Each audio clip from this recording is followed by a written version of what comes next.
Hello everyone, karibuni Jai Crafts. Leo tutajifunza jinsi ya kutengeneza mkoba wa kufuma hatua kwa hatua mpaka mwisho. Vitu nitakavyokuwa natumia ni cross namba 4.5, uzi na mkasi. Kwa kitu cha kwanza kabisa tutatengeneza ni foundation chain ya kuanzia, ambapo hapa na chain 30. Kwa utachain zako 30 mpaka mwisho. Then ukishamaliza utaendelea na maelekezo yanayofuata. Leo nimeamua kufanya voice over kwa sababu voice nilokuwa natumia hapo niko chini sana. Sauti yangu I think sometimes ni ndogo. Okay, ukimaliza sasa kuchain zako 30 kama hivyo, utafatisha vitu vifuatavyo. Hapa tuna session tuseme ni kama mara 4-5, endana na mimi, yani fuatilia ninavyoenda mpaka mwisho. Kwa hiyo kitu cha kwanza nita slip stitch mara 7. Umeona? Naingia kwenye chain ya kwanza, natengeneza slip stitch ya kwanza, naenda kwenye chain ya pili mpaka ya 7. Nafanya strip stitch kama hivyo, chain ya pili, ya 3,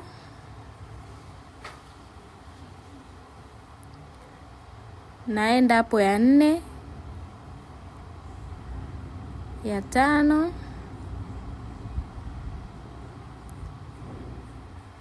ya 6,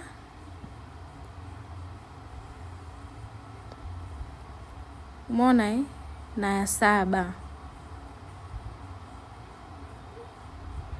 Okay, sasa ukimaliza hizo 7 unaenda kutengeneza single crochet 3 zinazofuatana kama hivyo, 1, 2,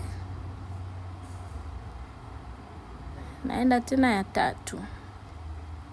Ukimaliza hapo unaenda kutengeneza a half double crochet.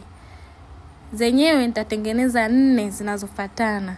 Utafanya kama ninavyofanya. Na kama ujui baadhi ya hivi vitu, jamani tafadhali rejea kwenye video zangu za mwanzo kabisa, nimefundisha hizi basics. Ukimaliza then utakuja na hii video kwako itakuwa simple.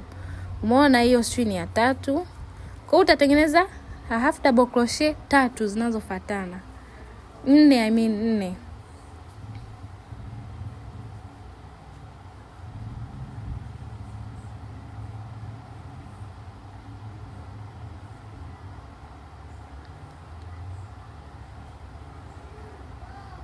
Na ukifika kwenye ya 5 sasa, hapo utaingiza a half double crochet 5 kwenye sehemu moja kama hivyo unavyoona, ya pili, ya 3 kwenye same space. Ya 3, ya 4,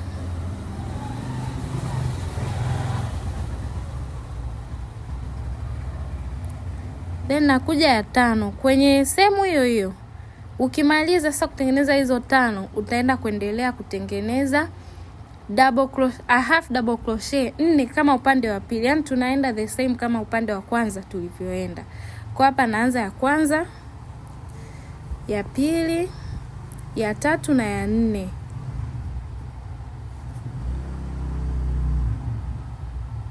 Hii nadhani ya 3.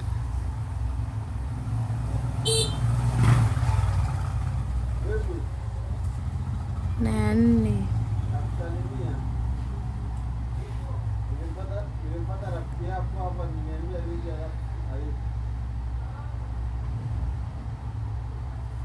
Then ukimaliza hapo, kinachofuata unatengeneza single crochet 3 kama mwanzo upande wa pili ambavyo tulitengeneza. Kama unavyoona hapo, single crochet ya kwanza hiyo, single crochet ya pili, tunaenda kwenye single crochet ya 3. Ukifika hapo sasa, unaenda tena kutengeneza slip stitch 7. Yani tunafanya the same kama other side. Umeona hapo? Naenda hiyo nadhani ya pili, ya 3, ya 4, ya 5,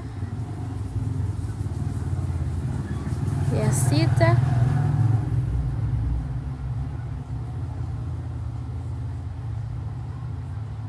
ya 7.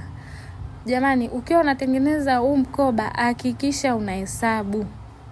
Usiache hata moja. Hesabu ili upande wa huku na huku uwe sawa. Na kazi yako itaonekana kama hivyo kwenye raundi ya kwanza.